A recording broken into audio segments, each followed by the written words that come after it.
And hello, everyone. It's May 13th, 2020. It is a Wednesday. This is Digital Trends Live. And I thank everybody for joining us wherever you are. We appreciate it. We broadcast live here every single weekday. And we appreciate everybody who's joining in with us. We're all working from home, too. And we've got a little bit of a different setup today. But nonetheless, we are bringing you an awesome show coming up here today. We've got Ben Bailey, who's going to be joining us. We've got B is for Build, the YouTube channel. We're going to be talking to him. He's going to be joining us. So lots of stuff coming up, a lot of information as usual. We're here every single weekday, 9 a.m. Pacific, noon Eastern, bringing you those trending tech headlines, news, interviews, discussions, and so much more. We're broadcasting live on a number of platforms. So drop in your comments, whatever you want to bring up. We will certainly address those as we go through the show. But let's get started with some news. To start off with this, working from home, right? Here we are. I'm working from home. This is my basement right now. A lot of people are working from home, but we're seeing some indications from different tech companies about what could be the future of this and where we're going. And right now, there's a couple of kind of polar opposites that are happening. Twitter being the first one that we're going to discuss. Twitter making an announcement. Now, they started working from home quite a while ago, back at the very beginning of all of this, the beginning of the pandemic, but they actually just made a statement saying that their employees, if they can work from home, are free to do so for basically forever. So that's a pretty big thing. Now, looking at that, there's certainly some advantages of not having office space, not having to rent that. We'll have to see how businesses handle that, but they're looking for that. Essential employees will be going into Twitter to manage hardware and things like that, but for the most part, they're going to be working from home. Now, you look at that with Twitter, and then you go to the other side of things. You look at what Apple is doing. So Apple is actually going to be starting back up. They're going to be sending employees back in the Bay Area. They said they're going to start ramping up during this month here in May, going into June, and bringing more and more people into their offices. So that's a pretty different approach. Now, they said theirs is going to be phased. They're going to be reportedly bringing back people for the global offices and stages, so around the world as well, but also there in the Bay Area, they're going to be starting this. And you look at Facebook and Google, who are doing things in a completely opposite way, where they're actually encouraging their employees to stay home maybe through the end of the year. So it's kind of all over the board, and that's part of what we're looking at here is indications of where this is going to go and how companies are going to adapt to it. We actually have a podcast up as well. It's called Trends with Benefits. I just want to emphasize that, where we did talk about this, about planning for the post-pandemic world. So that's something that you can take a listen to, and we'll kind of go along with that. And as far as, learning what it is that how this could all look for us as we start going back to our offices. But that is one thing that you can check out there at digitaltrends.com. Now, continuing on with this whole idea of working from home, a lot of us are on Zoom. I'm on Zoom right now. That's what we're using. But I mean, there's all kinds of different things that people are using to meet remotely. And something else that is now out there and available for free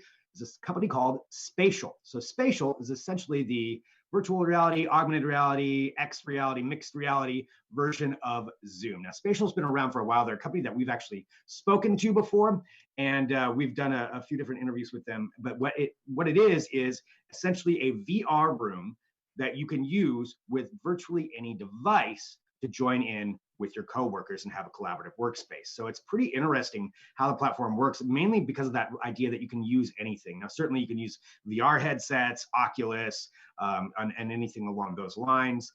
It's Vive, all those things. But you can also use your phone and even your laptop. So you can even go in through a web browser and join in. So a lot of different ways. And there's actually me from a few months ago where I was actually trying this out. I will say it's weird. It's a different kind of experience, but it is pretty cool how you can actually collaborate and work with everybody within that environment. So it's something where I think we could be seeing this happen more and more, and certainly it's an opportune time for that thing to come out, for Spatial to come out. Now, for companies that want to try it, yeah, there's the weird version of me. It still unnerves me just a little bit, but that's the rendering of me in there. You can go there and take a look. You can render yourself into it. It's pretty cool how it does actually work out. I promise I don't always have that face when I'm not on camera, but maybe that is. So that's something else that you can take a look at. That is Spatial. Again, that's competing there with Zoom for a different way to have your collaborative team meetings. You can read more about that at digitaltrends.com. Continuing on with our trending news here today, and I thank everybody for joining us. Let's talk about this. We have some breaking news on a couple of pieces of hardware. It's always nice to see new hardware coming out this time around now, because normal company events, right, aren't happening as they used to, but this is something that's happened today. We have Dell with announcing two laptops, the XPS 15 and the XPS 17. So the 17, definitely a big deal. So there's improvements on the 15 from what we've seen before, but the 17, they are looking to be a competitor with perhaps that 16-inch MacBook. So a couple of key things with it. It comes in three different core options: 4-core, 6-core, 8-core, with an i5, i7, i9. We've got all the details at Digital Trends, but I'll just give you kind of the basic options. So the RAM options start at 8 gigs and go up to 64 gigs of RAM. That is a lot of RAM in a laptop. It starts also for storage, 256 gigs up to 2 terabytes. The screen, 4K Ultra HD Plus. So the screen is going to be really nice. You've got that option on there. So definitely a very, very high-end laptop when it comes to this Dell 17-inch. And I think that's one of the key things is just seeing how that's going to compete with Apple, because that's definitely what they're taking aim at. And I am curious what people think about that, how you feel about it. One thing that was very cool that we got access to is our own Luke Larson actually got to go out to Dell to talk to them in person and walk through the process of this and what went into making this and all the specifications. So it's a really great exclusive piece that we have up there at digitaltrends.com that you can take a look at, but pretty cool what they've been able to do with that. So that's, again, a piece of hardware that's coming out. It's always good to see hardware when it does come out. I love seeing new things, and especially competition when you get Apple and somebody like Dell going at each other. That means it's good for all of us. So the XPS 17 comes out later this summer. It starts at $1,500. The new 15 is actually available today. So you can order that today and get that. That one starts at $1,300. But again, you can read more details and read that exclusive report from Luke Larson there at digitaltrends.com. Continuing on with the other piece of hardware news today, Amazon announcing something a little bit less expensive, but it's a new tablet that's coming out. It's an updated tablet to the Fire HD 8 line. So long awaited. We've been hoping they would switch to USB-C. They had been using the mini USB hub before, but now USB-C, that's part of the update. They've got 2 gigs of RAM, 2 gigahertz quad core processor. They said that it's 30% faster, and the performance in a 30% faster performance lift compared to what they have before. And the Fire HD 8 comes in at $90. So definitely a decent price there when you look at that. It's got 32 gig option, 64 gig option. It can support SD cards up to 400 gigs as well. But the other thing they do have is the Fire HD Plus Kids Edition. So there's a Kids Edition that is also going to be part of this that you can actually take advantage of. So the Kids Edition is something that's coming out at $140, and I know for a lot of people with their kids at home, that is something that's they're going to be looking for. So that one comes out on June 3rd. Again, you can read more about that at digitaltrends.com. And going through here, again, we're broadcasting live, and I thank everybody for hanging with me. Sorry if I'm getting a little sticky there on this, but we're continuing on. Take a look at one other thing that I wanted to bring up since we are all working from home. This is a cool thing that you could probably do today and get away with playing around with for a while. And it has to do with SpaceX and a new simulator that has been launched that lets you pilot the Crew Dragon in space. Now, it's not the actual Crew Dragon capsule, but it is a simulation of it. And essentially, it's you trying to dock with the International Space Station. So it's got some of the controls that are on there. Now, they did say that it's fairly similar, well, not completely similar, but it'll familiarize you with the actual interface used by NASA astronauts, because they do use a touch screen. Apparently, they've got all kinds of very high-tech things that are on that, as you would expect. But you can actually try to pilot it in. You can see a little bit of what goes into it and just try to understand like exactly how complex it really is to do something like this, even just on a laptop as you're going through there. But that is something that you can take a look at right there. So again, that is the SpaceX simulator, and you can check out more about that at digitaltrends.com. Hey, I'm going to let you in on a little secret. It's now time for the product of the day. All right, let's talk about the product of the day. Here's what we're looking at. It is storage. We all need more storage, right? So how about the Samsung T5 portable SSD 2 terabyte hard drive? Now that is what we're looking at. This thing has super fast write speeds up to 540 megabytes per second. It's got password protection on it. It's got USB Type-C to C and USB Type-C to A cables that come with it. It's shock resistant, meaning you can drop it reasonably and still be okay. So that's very important. It's got a 3-year warranty. This is something that can come in very handy, and we always need extra storage. It's always nice to have something backed up. Yeah, you want to back it up on the cloud, but also you want to have it backed up elsewhere too. So that is something that we are talking about for the product of the day. Right now, it is on sale. Normally, the list price is $479.99. or something like this, but this is on sale for $319.85. And what you need to do is follow that link that I've got. So that link is what will lead you to that sale. So that is something that whatever platform you're on, just take a look there, and that is our product of the day. All right, we're going to take a quick break here for Digital Trends Live. We're going to come back, and we have the host of Cash Cab, Ben Bailey, joining us here on the show. Very excited to have Ben on here. We're going to talk about new episodes of Cash Cab that are coming out, and also what he's been doing in quarantine, some really cool comedy shows, and even some charities that he is working for. So that is coming up next. Stick around, back here in a minute with more Digital Trends Live.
Welcome back to Digital Trends Live. I'm Greg Nibler. Thank you very much for joining us wherever you are. We appreciate it. We broadcast live here every single weekday, bringing you trending tech headlines, news, interviews, discussions, and so much more. And right now, I am very excited to have here on the show the host of Bravo's Cash Cab. It is Ben Bailey joining us here on the show. Ben, thank you so much for being here.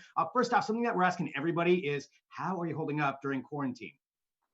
I'm actually doing pretty well. I've been in my house for going on 8 weeks now. Just been out to go to the store from time to time, and I'm doing all right. I'm a bit of a recluse anyway, and I've got a lot of projects that I can work on from my house. So I'm hanging in there. I'm ready to get back to my regular life, though. That's for sure.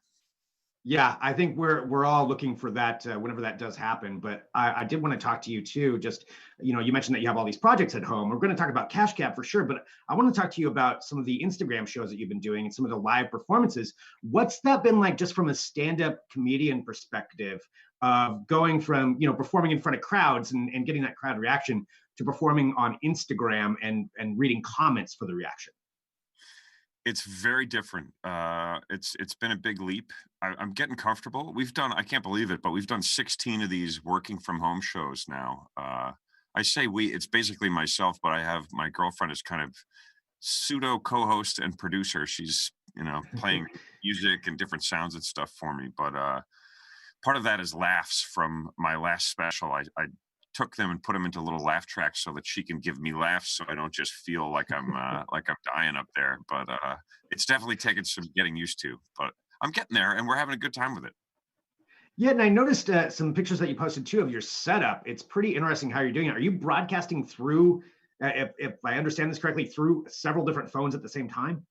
Well, that's how we were doing it initially, but then it sort of evolved, and now I'm actually running through a computer, and we're doing one feed that goes out to all the platforms, which has made things better. We've been able to add some graphics and title cards and that sort of stuff. So it's been pretty cool. It's actually been really fun to sort of work it out and let it evolve.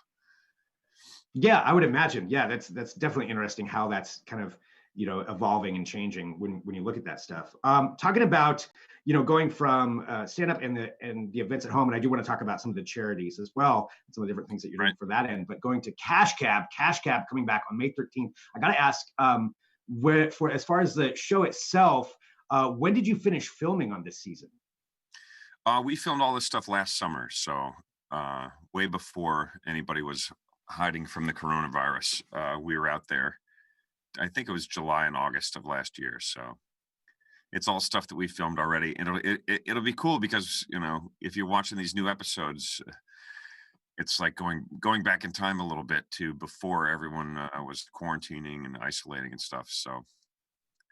Right. Yeah. I mean, I was thinking about this too. Of course, everybody loves Cash Cab. It's always fun to watch, but it's that time capsule going back to pre 2 months ago, to the world that we all want to get back to, where we can actually be around each other and take cabs and do that kind of thing. Yeah, it's going to be, we're going to be watching like, hey, don't get so close to each other, man. Give them some room, back up.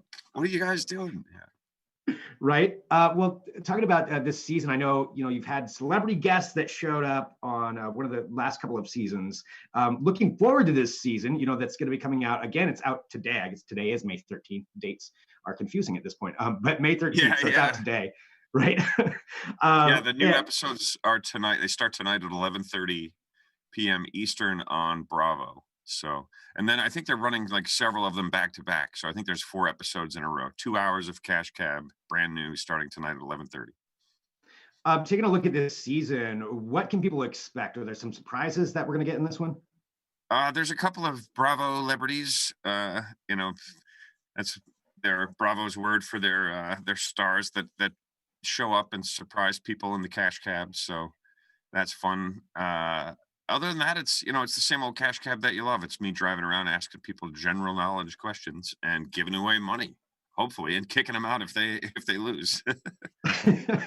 When people get into the cab, how often is it now? Because I mean, you've been the face of this for so long. How often do they recognize you right away, and how often does it take them a minute to figure it out?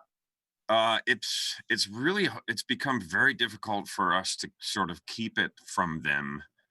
As soon as I pull over to pick them up, they look in and go, oh, I could see them go, oh, it's the Cash Cab, so I try to hide from them. I do the voices and the faces, and sometimes it works, sometimes it doesn't. Sometimes I open the door and go, hey, Ben Bailey. So that's I guess a good problem to have, Right. When you're out in public, how often do you get recognized, and what's the most common thing that people ask you when they see you out in public?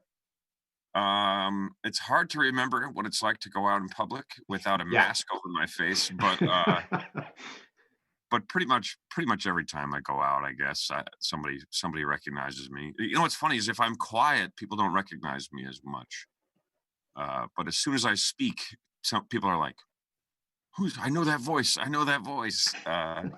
So it happens pretty much all the time. But it's always nice. I mean, generally, as you said, people enjoy the show, and it's kind of lighthearted and fun. So there's not a lot of negative that goes with it. It's not like it's a show where some people hate it, some people love it. So generally, it's nice to have people recognize me. They often just say something like, "Hey, can I get a ride?" or "How do I get in that cab?" or pick me Right. up at this place at this time.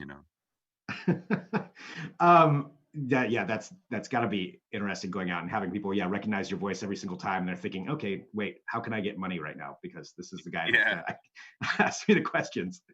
yeah, and they Um, want and that, and they want me to yell, give them a red light challenge yell, I which could I'm only not always up imagine. for, like in an airport or something. I'm like, I don't think I want to do that right now.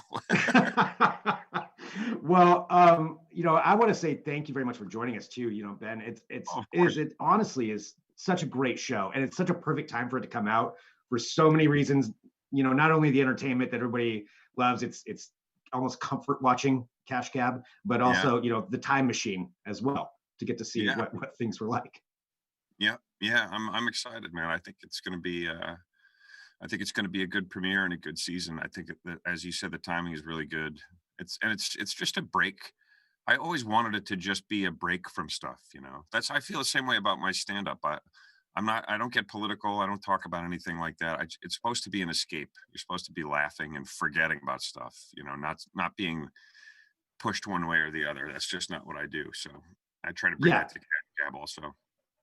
well, you certainly do. And actually going back to that with the stand-up really quick too, I just wanted to emphasize as well for those performances you said you've done, I think 16 so far. Where Yeah, can people watch those? And I know that also you're raising money as well during this time. we are. The show is called Working from Home. Our tagline is once a week on Wednesdays and Sundays. Uh, Once a week on Wednesdays and once a week on Sundays. So it's Wednesday and Sunday night at 8 p.m. and it's on all social media. We do it across all 4 platforms. So that's Twitter, Instagram, YouTube, and something Facebook? else. And Facebook, of course. Yeah, Facebook. Uh, and so you can watch. I think Instagram, they go away after a day, but they're all still on YouTube. My YouTube channel is Ben Bailey Comedy. If anybody wanted to watch the Working from Home, they're all up there still. And we push 2 different charities on there on the show: No Kid Hungry and Feeding America, both about getting food to people who you know are potentially in a situation where they're not able to get the food that they're used to getting because of the lockdown. So, like the free and reduced kids who depend on their schools to get their not just lunches, but also often a breakfast and a meal that they would take home. Some of these kids, the only food that they're getting is through the school. So if the school shuts down, they're in trouble. So that's what No Kid Hungry does, and we encourage people to donate, even if it's a little bit, because these charities make a little bit go a long way. So, and it's been helpful. We've actually it feels great. We've actually, we're having fun doing it. I'm grateful that I have the outlet. I can actually do a show during this Right. time instead of just like sitting around not being able to do it. And it's actually, helping people in real time. So we're going to keep it up. And we're That's going to so go great. live leading up to Cash Cab tonight. Tonight is the premiere at 11:30. I'm going to be live from 11 to 11:30. In addition to the 8 o'clock show tonight, we're going to go live from 11 to 11:30, leading up to the premiere of Cash So plan your evening with Ben Bailey tonight. That's Cab. what it Yeah, really we're saying here. yeah. I'm taking over your night, man. Well, that's awesome. Well, Ben, thank you very much for being here. Really appreciate you joining us here on Digital Trends Live. And thanks for doing all you do. Again, Cash Gap premiering tonight. Ben's going to be live leading up to it. Working from Home is on at 8. Then you're live at 11, and then Cash Gap 11:30. So all that's happening tonight. So check it all out. And Ben, thank you so much for being here with us today. Oh, you bet. Thanks so much for having me, man. Good job keeping the show going through this. We got to try to keep things happening. So, Right? yeah, Yeah, it was that's, great. yep. We're trying to make it happen. Yeah. Stay safe, man. You too. All All right, right. Ben, thanks a lot. All right. All right, so there we go. That was Ben Bailey right here on Digital Trends Live. Really appreciate him joining us here. And I appreciate everybody who's watching live as well. Thanks for being here. Coming up next, we've got Georgina on, Georgina Torbett. She's going to be giving us a space news roundup. There's a lot that's happening in space exploration, including a pretty big launch that's happening in about, I believe, 2 weeks from today. So we're going to be discussing that and so much more. All that's up next. Stick around, back here in a minute with more Digital Trends Live. Yeah.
And hello, everyone. This is Digital Trends Live. I'm Greg Nibbler again. Thank you for joining us wherever you are. Hit that subscribe button. That way you can join the show every single day that we are here, and we are here every day, 9 a.m. Pacific, noon Eastern, bringing you trending tech headlines, news, interviews, discussions, and so much more. And right now, we're going to have a talk about space. There are some big things happening when it comes to space exploration and the entire industry. And to bring us up to date with that, we have Georgina Torbett. Georgina, thank you so much for joining us. And I think it's 2 weeks from today.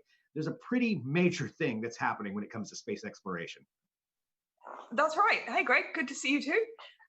So in 2 weeks' time, SpaceX and NASA are coming together to launch the first manned mission from American soil since the Space Shuttle program was closed in 2011.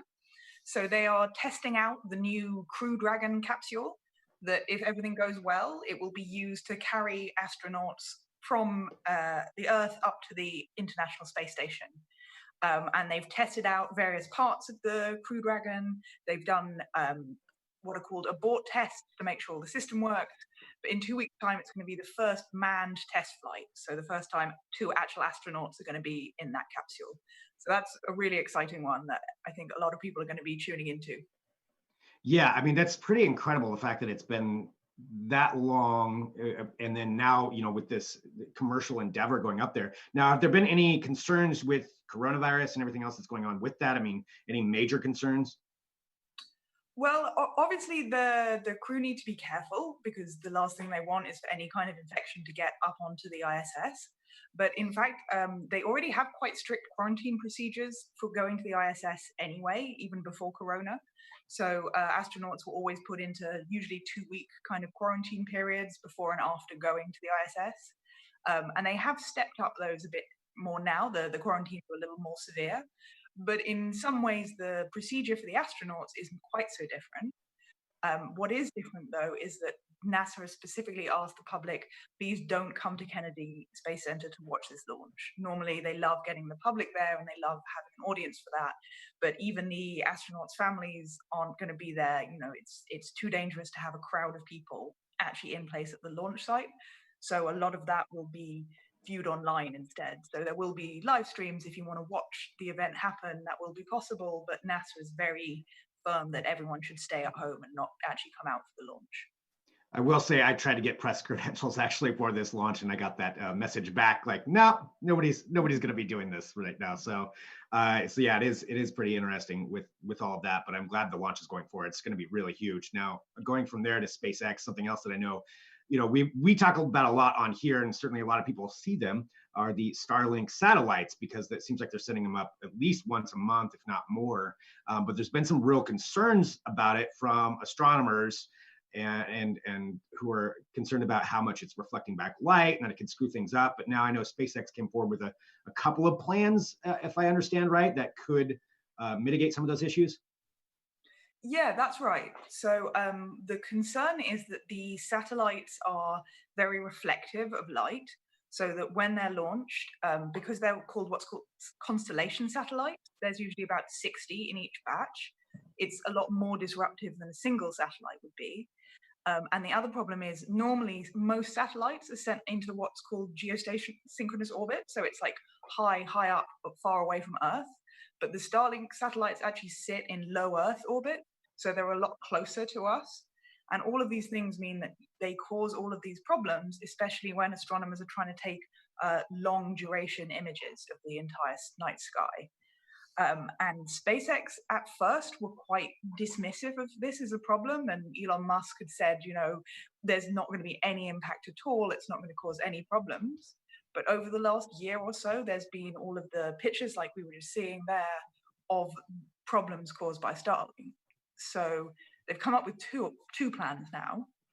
One is to cover the satellites in a dark colored paint or coating, essentially, to turn it into what's called a dark sat.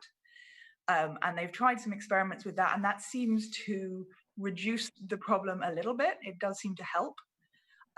But even painting them black doesn't fix the problem, because they get hot under the sun, and then they give off infrared radiation as well. And so there's another idea they have to give each satellite essentially its own little sun visor, like a little piece of material to reflect the sun's light and make sure that it's not absorbed too much by the satellite. And they're also going to try positioning the satellites differently so that they're edge on to the sun, so that hopefully that they should reflect less and be less obtrusive. And while people are welcoming that an effort is being made, there's still a lot of criticism for astronomers about whether this is going to be enough and whether they shouldn't have addressed these issues before sending up. I think there's now 460 satellites or something in orbit. And so there has arguably already been quite a problem caused by these.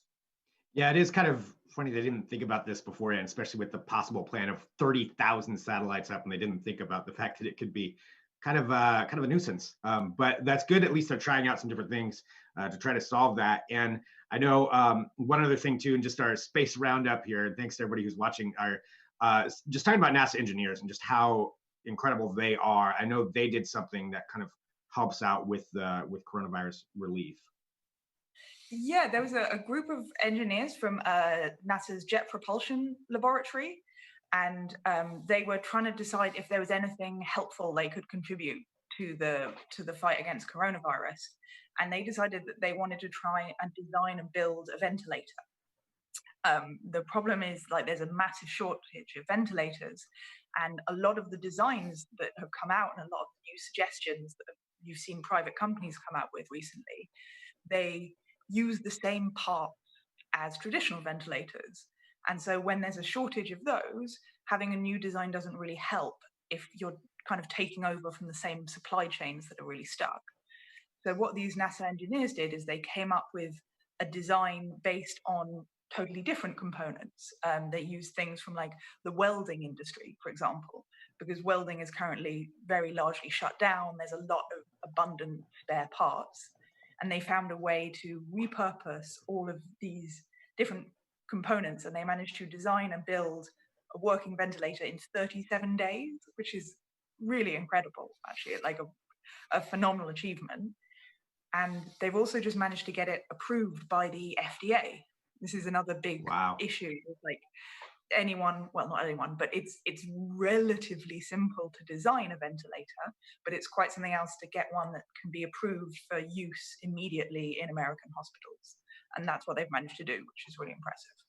It is impressive, just everything that they do, and then just seeing how they can, use that, intelligence, that knowledge, and transfer it to that. Pretty great stuff. And we've got articles on all this too at digitaltrends.com that everybody can watch. And certainly leading up in the next couple of weeks, there's going to be a lot to talk about when it comes to all of that. And I know you will keep us all up to date. And Georgina, thank you as always for being here. Always appreciate you bringing your knowledge about everything that's going on with space and keeping us up to date with it. Thanks, and I'll talk to you soon. My pleasure. Speak to you soon then, Greg. Bye. Bye. And all right, so there we go, Georgina, right here on Digital Trends Live. And thank you to everybody who's joining us. So we are broadcasting live as we do here every single weekday. And coming up next, you may be familiar with B is for Build on YouTube. He's got millions of followers. And he's going to be joining us next. Chris Steinbacher, we're going to be talking about how he got started, some of the interesting things that he's getting to do, and all that's coming up next. So stick around, back here in a minute with more Digital Trends Live.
Hello, this is Digital Trends Live. I'm Greg Nibbler again. Thank you for joining us wherever you are. We appreciate it. Hit that subscribe button on whatever platform you're on, and that way you get notifications when we go live. But there's a good chance you're probably already subscribed to B is for Build, the YouTube channel that is just incredible. And joining us right now, we have the owner of that.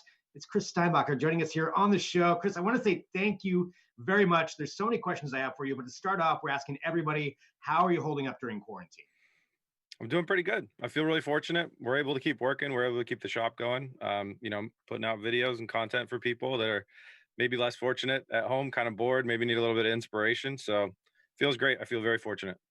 Yeah, I mean, it's a great time to be putting out content like that, because you're right. People need this stuff now, and it's great that you're still doing it. Now, I want to talk, though, going back to the beginning, because I have to confess, I'm terrible with cars. I have ruined a few things in my life trying to figure out how to fix things.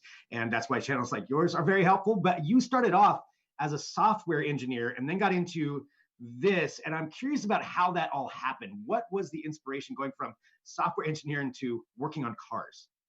Well, it's kind of funny. I used to work in the building that you guys are in right now. I assume you're in your Portland office. And I worked in that same building. Yeah. I was a couple floors below you guys. And so yeah, I was a senior software engineer, and I wanted to work more on cars. And I also thought it'd be fun to kind of, learn how to film things and maybe be on camera and these different things like that. So I took a little break from work, and I just took a vacation time, and then I bought a really crashed car, and I said, I'm going to try and fix this thing up.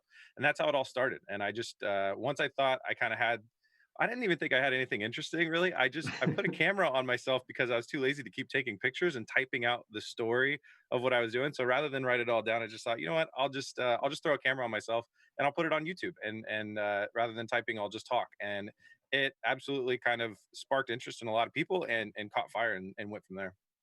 Well, I think so, because so many of us have thought about something like that, but it seems very intimidating. It seems very daunting to go do something like that, and you went and did it. And so, it's inspiring for people to see that. And I'm wondering, you mentioned that you have a camera. You started out with a camera to strap to yourself, but now you've got this really amazing production that you put together. What do you actually shoot with? Just on the technical side, I'm really curious how you film these. For the walking around and talking, we use a high-end DSLR camera, and for all the time lapse we use GoPros, because in a car shop, it's like you would expect in a car shop, like cameras get broken, things fall over, stuff Yeah. stuff dies. So yeah, we use just the newest GoPro, normally 4 or 5 of them, and we rotate through them. Well, now that you've done so many different cars, I want to ask you, because I know there's the Huracan that's part of this, but what's been your favorite vehicle that you've worked on? The Huracan has been the latest Huracan has been my favorite vehicle, because that was something where we set ourselves a goal that was a lot of people thought was crazy, because we were building the world's first manual version. We were putting the wrong engine in it, which was also a world's first. And it's working on with the highest stakes possible. It's one of the most expensive sports cars in the world. So if you don't, I mean, there are $1 million sports cars out there, but as far as top end cars, it's in the 1%, and no matter what. And so it was really high stakes, and it was all stuff that nobody had done before, starting with something that was burnt to a crisp. So that was my favorite build, because it was like, everybody says, oh, I had that poster of that car on my wall. Well, it's like, Right. once I had posters of cars on my wall, then I also had posters of ideas of builds. And that was the craziest one I could ever imagine. Let's twin turbocharge it, turbos out the back, 800, so we doubled the horsepower of a Lamborghini already, and did it all from just a burnt up shell of really nothing. I mean, it's incredible what you're able to do with it. And again, all those videos are too on YouTube that everybody can go watch. Thinking about this going forward, now that you've done that, you rebuilt a burnt Huracan. Going from there, what's your dream vehicle that you would like to rebuild? So I always try and pivot and do something that's new to me. And so we've kind of done let's put a different engine in a supercar thing. And we rotated to, now let's see if we could take a classic body and put it on a modern Mustang. So you have a modern Mustang that you're driving around in. So we have a 2015 now with a 67 body on it. That's what we've been working on now. And I always just work on what's the most interesting to me. The next project is building a custom built hypercar, basically. So it's not going to start from any car. We're going to use parts from a Corvette. But that's the next big thing that's got me all starry-eyed, that I'm like, I can't wait to jump into. It's going to be a really exciting thing, but it's all from scratch. Wow. I mean, something else I want to ask you, just with so many different electric vehicles coming out, is that something that you've ever thought about working on, or something that you'd be interested in doing? I can't wait to get into that field. The cost to entry is still really high. I wanted to Tesla swap my boat. I have a 44-foot boat down at the marina, down a couple blocks from your office, and yeah. I wanted to put 2 Tesla motors in there, but it's a 6-figure just for parts before you talk about Wow. the work that goes into it. So it's weird to buy a boat for a lot of money already, and then put $100,000 into it to just, let's make it electric. You could buy fuel for the rest of your life for it for way cheaper. So I will do it. It is something that we were supposed to do this year, but because of COVID and things, we're being a little bit tighter on the budget, just to make sure that we're responsible. Everybody gets their bills paid and everything like that. As soon as you do that, I will be happy to walk down from our offices once they open back up, and join you on that boat. Going forward from there, just something else I want to ask, just on the technical side of things too. We see obviously autonomous vehicles. There's so many different autonomous vehicles that are coming about. Is that something you would like to work on, or have you thought about experimenting with any of that? I mean, I would love to, and we do work on the like kind of on the smaller side of with our race cars and stuff. When you walk up to the race car, we can use RFID technology to verify that it's you, and you can start the car and other things like that. But as far as like real autonomy, like I'm just gonna not even pay attention, jump in my car, and it's gonna drive me home. That's I haven't written a line of serious code in about 5 or 6 years probably. So I'm gonna leave that one up to the real serious engineers. And so that will probably be one of those ways where I look at it like the horse and buggy, where horses are now used for racing and they're really fun and they're a hobbyist thing. I think vehicles that aren't autonomous will someday be that way, and that's probably the field that we will be in. We'll be creating or playing with cars. If technology advances that rapidly, we'll be playing with cars for the car enthusiast that wants to drive their own vehicle. Right, which is never going to go away. People are always going to want to drive their own vehicle, I think, as well. Yeah. Autonomy is nice for maybe taking a ride somewhere, but it's nothing compared to like getting behind the wheel of something and actually driving it. Well, right. I'll definitely buy one. I just won't make them. Right. Yeah. Well, for people who obviously go subscribe to BS for Bill, but what's next? Just for to give everybody just kind of a little idea of what's coming up here in the next couple of months for you. We're finishing up that Mustang that I was talking about earlier, and then I get started on my from scratch custom built supercar. That's what's next up. So that's coming along. Well, I want to say thank you so much for joining us here today too to talk about this. It's really cool that you're still able to do all this during this. And as soon as everything kind of opens back up here in this city, let's have you down to the studio and absolutely talk love to come by. More. Yeah, that'd be great. Well, Chris, thank you very much. Really appreciate you being here on Digital Trends Live. Thank you. Thanks for having me. There we go. Chris Steinbacher right here. B is for Build. That's such a cool story. And that is awesome what he's doing there. So go check that out. Hit subscribe. We've got more coming up. We are broadcasting live, not from our studios, from my basement, but nonetheless, we've got an episode of TBD coming up. What's it going to be about? I don't know. That's what Jess and Adrian are going to tell me. So stick around back here in a minute with more Digital Trends Live.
Welcome back to Digital Trends Live. I'm Greg Nibbler, and again, thank you for joining us wherever you are. We appreciate you.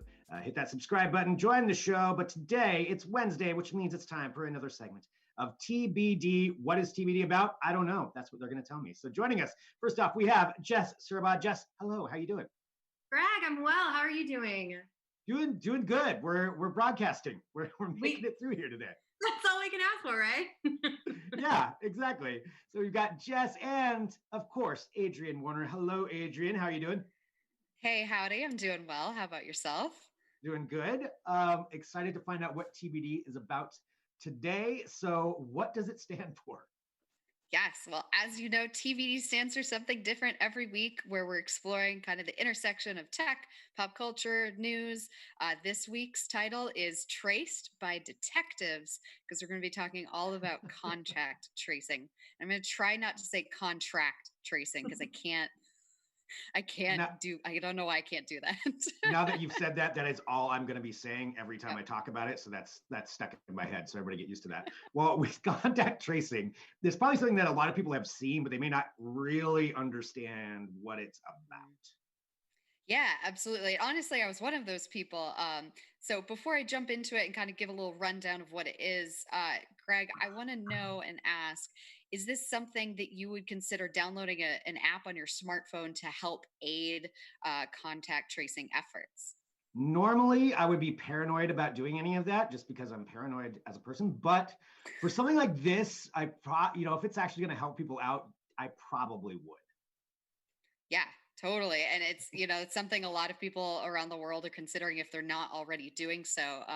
And just to go a little bit more into what contact tracing is all about, because like I said, I'm somebody who is really familiar with hearing the term, but I didn't know exactly what it was. It's basically a public health tool that's kind of like detective work. So, it's the process of identifying persons who've come into contact with an infected individual and then collecting further data about those persons and those points of contact. And, this can be done through case management or proximity tracking via technology. And it's just a huge cornerstone of preventative medicine. Now, it's not new, actually. We are hearing a lot about it recently, but contact tracing was used in the 2014 Ebola outbreak, and way back when, even in the 2003 SARS outbreak. I'm saying way back when, like that was 1,000 years ago. It's just the early aughts. 2 months ago seems like 1,000 years ago right now. That's right. It really does. Now, COVID-19 presents kind of a unique set of problems because a lot of people who are asymptomatic are able to spread it. We know this now. So contact tracers need even more accurate information, up-to-date information in order to help control the outbreaks.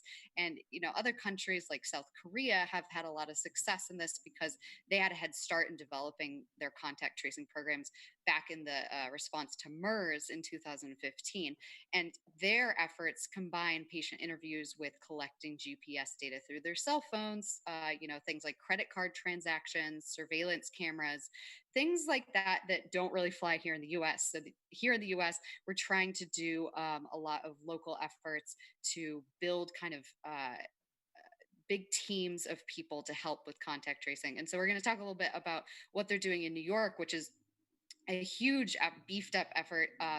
They're trying to get 30 contact tracers for every 100,000 individuals. And so far, the city of New York City alone has received over 7,000 applications for its quote unquote contact tracing army. Wow. So yeah, it's going to be a huge feat of individuals. And it's really interesting because they're all, going through this online course that Johns Hopkins University has put out that technically anybody can go sign up for. The lessons are available to anybody who wants to take them. So we're kind of looking at a whole new future of work that's coming through this pandemic. It's taught by scientist and associate scientist Emily Gurley at Johns Hopkins, and it's going to cover the science of COVID-19 and the basics of contact tracing. You don't need a medical background to jump in on it, but you do need some basic medical information, and you also need to be empathetic and convincing. You need to identify with people that they're coming into contact with this and that they're going to need to potentially be at home for up to 14 days or more. And another interesting development of all of this that you may have heard about in the news is that Google and Apple are teaming up, which is bonkers, Right. frenemies, enemies, teaming up to fight this COVID effort through contact tracing. And I'm definitely going to let Jess talk more about the tech side of things. But it's just very interesting, through armies of, not literal armies, but kind of armies of people helping to do investigative work. And then we're going to see the tech side of things. So this is going to be a huge concerted effort. Yeah, all of that is just so interesting. Honestly, I learned more about it right now, and I talk about it all the time with that segment. So what you just said. So thank you. Sure. Everybody's trying to figure this out, and we're all learning as we go. And like you said, a whole new industry of jobs essentially are forming out of this. But Jess, talking about the technical side and like how this all works, can you fill us in on that some more? Yeah, so as Adrian mentioned, the idea behind the apps is to automate part of an extremely laborious process. Traditional contact tracing is very, very labor intensive. And it's a huge scale operation, as we all know. The only issue is that there are a lot of questions around the use of the technology and also the technology itself. As Adrian mentioned, the tech giants Apple and Google recently announced that they had joined forces to develop software to help fight the pandemic, which, first of all, again, surprising, but second, potentially great only if we can get over the privacy hurdles. The idea from their end is to develop apps that use Bluetooth technology to record when other phones with the same app are detected nearby. When a user shows symptoms or tests positive for COVID-19, alerts can be sent to all of those who were in close proximity in the preceding week or two, along with like advice about what to do next. So their joint initiative will actually not develop apps. They're developing the API, so just like the operating system that will make the tech work more efficiently in the background. It's meant to be integrated with government apps, except that many governments like contact tracing tech is incompatible with all the privacy promises that Google and Apple make. So the biggest issue right now is the privacy. Government apps, everything would be stored on like a government-owned server, whereas with Apple and Google, their data is decentralized and would only be stored on the phone, which I'm sure you know is really important to users as well. Right. Government apps as well don't use, or they would use GPS data, whereas Apple and Google's would not. Governments say this doesn't allow them to accurately like pinpoint hotspots so that they can effectively still target areas that may be kind of, like I said, hotspots, and that they can like shut those back down. Right. But do we want them tracing the GPS? It's hard to say. The other thing is it's, you know, technically harder to get third-party apps to work on iPhone. So there's that sort of like hurdle there as well. Some countries are already moving forward with the development of the technology. For example, India. New Delhi's contact tracing app has reached 100 million users of India's 450 million smartphone owners in just 41 days after its release. Yeah, so again, what do we run into? Privacy concerns. The app stores location data of users when they sign up. It logs details of those who have, you know, reported facing symptoms. So it's actually logging your personal details. And it isn't open source, which means that independent researchers can't audit the code and, you know, find any flaws in it. So that keeps it into a very closed, perhaps controlled area. So who knows? Now, all of this said, public health officials in hard-hit states are moving forward with the in-person tracing, as Adrian mentioned, with huge armies of people with limited assistance from technology currently. So it's going to be interesting to see kind of how this rolls out over the next few weeks, and, you know, what technology they do decide to adopt, who decides to integrate all of their platforms, you know, who's going to work together. Are we moving forward with this? I guess we're going to have to wait and see. Wow. I mean, that is really fascinating. Both of you just provided a ton of information that I didn't know about. But it is going to be really interesting to see where that goes, because, you know, 2 months ago, we didn't even know this was going to be going on. And now all of a sudden we're here and this is all happening. And where is it going to go from there? Yeah. I mean, it's just really interesting to see how it's going to transgress, you know, going forward with all this, but fascinating stuff. Seriously, thank you. So I know there's something else though, when it comes to TBD that we need to talk about. That's right. We got to move on to our Kick Stop It segment where we take a look at the ridiculous world of crowdfunding and we find a product that, you know, sparks our interest. And this one this week is no different. It's called Nosy, and it's a cover for your nose. I'm already laughing. Of course it is. Of course it is. So it's like a cover for your nose that's designed to prevent breathing in pollution. And it's like a little it's like a little beak that you stick on your face. It's basically a beak. It's a prosthetic beak. It features an adjustable clip so that it creates a tight seal, because a lot of face masks don't create a good tight seal that can help filter out pollution. So that's kind of its main aim. It's not trying to fight against COVID-19, and it's not proven to protect against the spread of it, but it is supposed to aid with breathing in pollution. So it's actually quite like well funded already. It's currently has over $9,000 pledged out of a $27,000 goal, and it claims to be much cleaner than an N95 mask. I can't really see people getting behind this, but I'm just so fascinated. I have questions. Why it doesn't cover up your mouth? Right. Right? Am I crazy here? That's my main question. They say that most people take for granted how infrequently they breathe through their mouths, and that they should focus on the nose, basically. Okay, so it's trying to shame people into breathing through their nose? I mean, mouth breathers are a problem, whether we admit it or not. We're solving several problems with this product. The other thing is they clearly need Digital Underground to be like sponsoring this thing, because that's all I'm seeing when I'm looking at this. But all right, so going from there with this, I have to ask: is this something that you two would wear? Would you fund this? I'm really tempted, but I'm going to say kick stop it, only because I want to see somebody else with it on. I don't want to be the adopter. I really want you to be wearing this around the office when it opens back up. But okay, Adrian's not.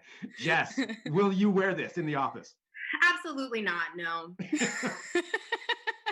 What about you, Greg? For me, I mean, I think I would just have a lot of anxiety that I would accidentally breathe through my mouth and then it's all ruined. Like, that's the thing. I mean, I would probably freak myself out and then do that, and then it'd be all pointless in the end. Yeah, I don't think I will, but I'm with Adrian. I want to see somebody else wear it. So I really like. I'll fund it for someone else. I'll fund Maybe it. Maybe Riley Wynn would wear it. Riley would do it. Riley, if you're watching, this is for you. Yeah, I will fund it for Riley Wynn. All right. Well, there it is. That is Kick Stop It. Perfect Kick Stop It for today. But I know for TBD, we always have to wrap up with something else. Yes, we got to close out with a nice dose of Charlie Cam. Oh, There's Charlie there he is. Wow, Charlie just hanging out in the park. So happy. So happy. Charlie Cam right there. Well, thank you, Jess and Adrian. Thank you so much. Another edition of TBD. I'll talk to you both here really soon. Thanks, Greg. Thanks, Bye. Greg. And thank you to everybody who's watching live. This is Digital Trends Live, and we bring you this show every day, no matter what. So 9 a.m. Pacific, noon Eastern, here all the time. And I thank you all for joining us. Coming up tomorrow, we've got Aaron Keeney is going to be here for another segment of Real News. And we've got a couple surprises for you tomorrow, too. So that's why you want to tune in. It's going to be pretty fun. And what you want to do is hit subscribe. So whatever platform you're on, just go click subscribe. That's easy. It's really simple to do. And that way you get notifications. And we're all working from home anyway. Let's have some fun together here every single morning. And I think that's it for today. I'm Greg Nibbler. I will see you right back here tomorrow for another edition of Digital Trends Live.